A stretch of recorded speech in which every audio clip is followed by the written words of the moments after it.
Doctor Rajkumar ಅವರ ಹಾದಿಯಲ್ಲಿ ಈ ಒಂದು ಸಮಸ್ಯೆಗಳು ನಾಡು ನುಡಿ ಜಲ ಭಾಷೆ ವಿಷಯ ಬಂದಾಗ ಅದು ಇಂಥ ಸಂದರ್ಭದಲ್ಲಾದರೂ ಚಿತ್ರರಂಗ ಬಂದ್ ಮಾಡಿ ಹೋರಾಟಕ್ಕೆ ಹೋಗ್ತಿದ್ವಿ ಮಾಡಿದ್ದೀವಿ, ಅದೆಲ್ಲ ನಿಮ್ಮಂತವ್ರು ಗೊತ್ತಿರೋಂಥ ವಿಷಯ. ಹಾಗೆ ಇನ್ನೂ ಒಂದು ಹೆಜ್ಜೆ ಮುಂದಕ್ಕೆ ಕೇಳ್ತೀನಿ. ನಮ್ಮ ಕರ್ನಾಟಕ ಚಲನಚಿತ್ರ ಕಲಾವಿದರ ಸಂಘದಲ್ಲಿ ಅಧ್ಯಕ್ಷರಾಗಿದ್ದಂಥ ಅಂಬರೀಷ್ ರವರು ಅಂತ ಒಂದು ಸ್ಥಾನದ ತ್ಯಾಗ ಮಾಡಿದ್ದಾರೆ. ದಯವಿಟ್ಟು ಅರ್ಥ ಮಾಡ್ಕೊಳ್ಳಿ. ಅಂತ ಒಂದು ಸ್ಥಾನನ ತ್ಯಾಗ ಮಾಡಿ ಸ್ಪಾಟ್ ಅಲ್ಲಿ ರಿಸೈನ್ ಮಾಡಿಬಿಟ್ಟು ವಿಷಯಕ್ಕೆ ಬಂದಿರೋಂಥ ಒಂದು ಸಚಿವ ಸ್ಥಾನನ ಬಿಟ್ಟು ಬಂದಂಥವ್ರು, ಅವನ್ನೆಲ್ಲ ನಾವು ಅವ್ರ ಮಾರ್ಗದರ್ಶನದಲ್ಲಿ ನಡೀತಾ ಇದ್ದೀವಿ. ದಯವಿಟ್ಟು ಯಾವುದೇ ಅನುಮಾನ ಬೇಡ. ಈಗ ನಮ್ಮ ಅಧ್ಯಕ್ಷರಾಗಿದ್ದು ಸಾರ್ವಜನಿಕರಿಗೆ ಈ ನಾಡು ನುಡಿ ಜಲ ಮತ್ತು ಭಾಷೆ ವಿಷಯದಲ್ಲಿ ಏನೇ ಬಂದರೂ ಕರ್ನಾಟಕ ಚಲನಚಿತ್ರ ವಾಣಿಜ್ಯ ಮಂಡಳಿ ಅಂದ್ರೆ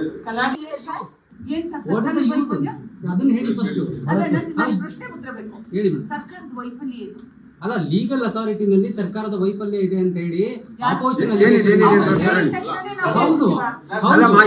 ವೈಫಲ್ಯ ಏನಿದೆ ಅಂತ ಗೊತ್ತಾಗ ಸರಿಯಾದ ರೀತಿ ವರದಿಯನ್ನ ಕೊಡದೇ ಇರತಕ್ಕಂಥದ್ದು ಪ್ರಮುಖ ಕಾರಣ ಆಗುತ್ತೆ.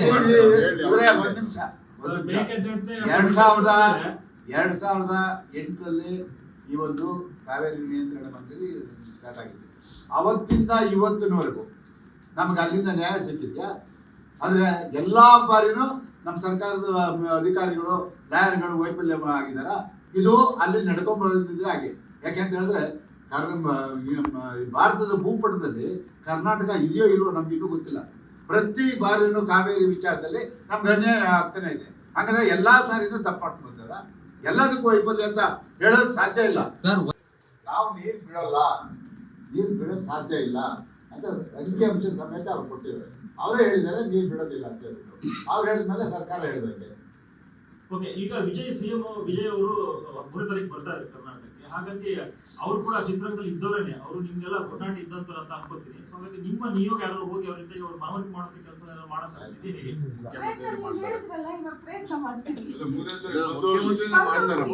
ಅವರ ಅಭಿಪ್ರಾಯ ತಿಳ್ಕೊಂಡು ಎಲ್ಲ ವ್ಯವಸ್ಥೆ ಏನ್ ಮಾಡ್ಬೇಕು. ನಾವು ಯಾವತ್ತು ಪಾಸಿಟಿವ್ ಆಗಿ ಯೋಚನೆ ಮಾಡ್ತೀವಿ. ಅವರು ಚಿತ್ರರಂಗದವರು ಅಂತಲ್ಲ, ಅವರು ಅಲ್ಲಿಂದ ಬಂದ್ರೆ ಎಲ್ಲ ಬೇರೆ ಬೇರೆ ಹೊಸ ಯೋಜನೆಗಳನ್ನ ರೂಪಿಸಿದವರು. ಕರ್ನಾಟಕದ ಬಗ್ಗೆನೂ ಕೂಡ ಅವರು ಒಂದು ಒಳ್ಳೆ ನಿಲುವನ್ನ ತಗೊಳ್ಳಿ ಅಂತ ನಾನು ದೇವರಲ್ಲಿ ಅನುಮಾನ ಮಾಡುವಂತ ಇನ್ನೂ ಸರಿ ಅಂತ ಇದ್ದೀನಿ. ದಯವಿಟ್ಟು ಈ ಒಂದು ಹೋರಾಟಕ್ಕೆ ನಾವೆಲ್ಲರೂ ಇದ್ದೀವಿ. ಸರವೆಂದವರು ನಮ್ಮ ಅಧ್ಯಕ್ಷರ ಕರ್ನಾಟಕ ಚಲನಚಿತ್ರ ವಾಣಿಜ್ಯ ಮಂಡಳಿ ಏನೇ ತೀರ್ಮಾನ ತಗೊಂಡು ಯಾವತ್ತು ಬಂದಾಗಲಿ ಅನ್ನೋದು ಯಾವುದೇ ಕಾರಣಕ್ಕೂ ಗೋವಿಂದ ಅವರು ಸಂಜೆ ಮೀಟಿಂಗ್ ಇದೆ ಅಂತ. ಆ ಮೀಟಿಂಗ್ ಆದ ನಂತರ ಯಾವ ಥರ ತೀರ್ಮಾನ ತಗೋಬೇಕು ನಮ್ಮ ಅಧ್ಯಕ್ಷ ತಗೊಂಡ್ಮೇಲೆ ಅವರಿಂದ ನಾವೆಲ್ಲ ಇರ್ತೀವಿ. ಈ ಇಂಡಸ್ಟ್ರಿಯ ಉಳಿವಿಗೂ ಕೂಡ ಚಿತ್ರೋದ್ಯಮದಲ್ಲಿ ಒಗ್ಗಟ್ಟಿಲ್ಲ ಅನ್ನೋಂಥ ಚರ್ಚೆ ಸಾಕಷ್ಟು ಸಂದರ್ಭದಾಗಿದೆ. ಕೂಡ ಇದ್ದಾರೆ. ನಾನೇ ಮಾತಾಡ್ತೀನಿ. ಚಿತ್ರರಂಗದಲ್ಲಿ ಒಗ್ಗಟ್ಟಿಲ್ಲ ಅನ್ನೋ ವಿಷಯ ನಿಮ್ಗೆ ಯಾರು ಹೇಳಿದ್ರು? ಇಲ್ಲ ಏನೇ ಇದ್ರೆ ದಯವಿಟ್ಟು ಓಪನ್ ಆಗಿ ಮಾತಾಡಿ. ಕೇಳಿಸ್ಕೊಳ್ಳಿ ಫಸ್ಟ್. ಚಿತ್ರರಂಗದಲ್ಲಿ ಇಲ್ಲಿ ನಾವೆಲ್ಲ ಒಂದೇ ಕುಟುಂಬ. ಇಲ್ಲಿ ಇದು ಕಾವೇರಿ ವಿಚಾರ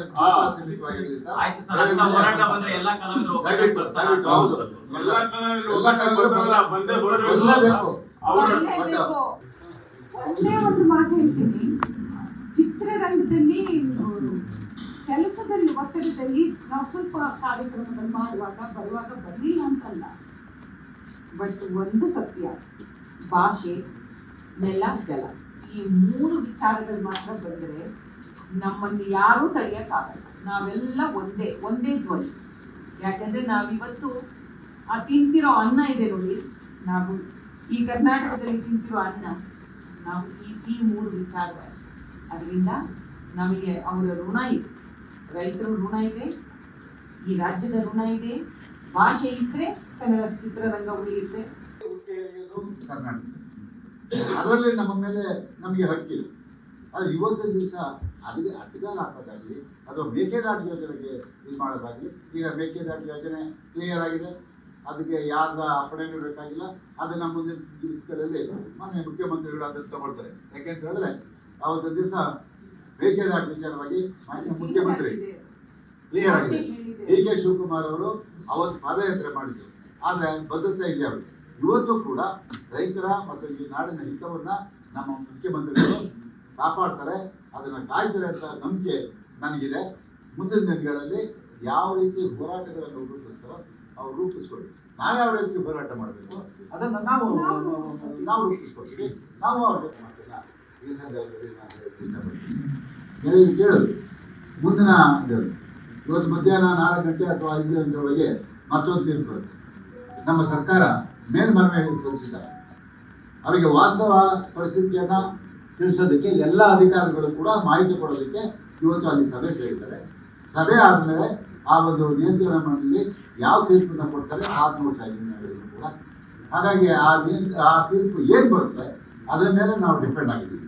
ಈಗ ಮತ್ತೆ ನಿಯಂತ್ರಣ ಮಂಡಳಿ ತಜ್ಞರನ್ನು ಕಳಿಸ್ತೀವಿ, ಪರಿಶೀಲನೆ ಮಾಡ್ತೀವಿ ಅಂದರೆ ನಮ್ಗೆಲ್ರಿಗೂ ಸಂತೋಷ. ನಾವು ಖುಷಿಯಿಂದ ಅದನ್ನು ಸ್ವಾಗತ ಮಾಡ್ತೀವಿ. ಇಲ್ಲ ಅವರು ಕೂಡ ಅದೇ ತೀರ್ಪನ್ನು ಕೊಟ್ಟರೆ ನಾವು ರೈತರ ಪರವಾಗಿ ನಿಲ್ಲಬೇಕಾಗುತ್ತೆ. ಇಲ್ಲಿಯ ಸಮಸ್ಯೆಯನ್ನು ಹಚ್ಕೊಂಡು ನಾವು ಹೋರಾಟ ಪರವಾಗಿ ನಾನು ಮಾತಾಡ್ತೀನಿ, ಆಮೇಲೆ ಅವ್ರು ಮಾತಾಡ್ತೀನಿ. ಮಾಧ್ಯಮದ ಮಿತ್ರರೇ, ಮುಂಗಾರು ಮಳೆ ಪ್ರಾರಂಭ ಆಗಿ 2 ತಿಂಗಳಾಗಿದೆ. 2 ತಿಂಗಳಿಂದ ಒಂದೇ ಒಂದು ಡ್ಯಾಮ್ಗೂ ಕೂಡ ಒಂದು ಹನಿ ನೀರು ಬಂದಿಲ್ಲ. ಈ ಪರಿಸ್ಥಿತಿಯಲ್ಲಿ ಇವತ್ತು ಏನು ಡೆಲ್ಲಿಲಿ ಕಾವೇರಿ ನೀರು ನಿಯಂತ್ರಣ ಮಂಡಳಿ ಇದೆಯೋ ಅದು ಅವೈಜ್ಞಾನಿಕವಾದಂಥ ಒಂದು ತೀರ್ಪನ್ನು ಕೊಟ್ಟಿದ್ದಾರೆ.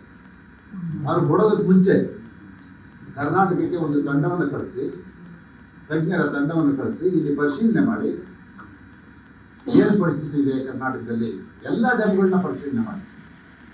ಕಳೆದ ವರ್ಷ ಬೇಕಾದಷ್ಟು ಪ್ರತಿ ಚಿತ್ರರಂಗ, ಕನ್ನಡ ಚಿತ್ರರಂಗ ಸಂಪೂರ್ಣವಾಗಿ ನಾವು ರೈತ ಬಾಂಧವರ ಜೊತೆ ನಾವು ಇದ್ದೀವಿ ಅಂತ ಹೇಳಲಿಕ್ಕೆ ಈ ಮೂಲಕ ನಾವು ಹೇಳಲಿಕ್ಕೆ ಇಚ್ಛಿಸ್ತೀವಿ. ಮಹದಾಯಿ ಹೋರಾಟದಲ್ಲೂ ಕೂಡ, ಕಳಸಾ ಬಂಡೂರಿಯ ಹೋರಾಟದಲ್ಲೂ ಕೂಡ ನಾವು ರೈತ ಬಾಂಧವರ ಪರವಾಗಿ ಹುಬ್ಬಳ್ಳಿಯಲ್ಲಿ ಹೋರಾಟವನ್ನು ಮಾಡಿದ್ವಿ. ನಾವೆಲ್ಲರೂ ಇಡೀ ಚಿತ್ರರಂಗ ಹೋಗಿದ್ವಿ.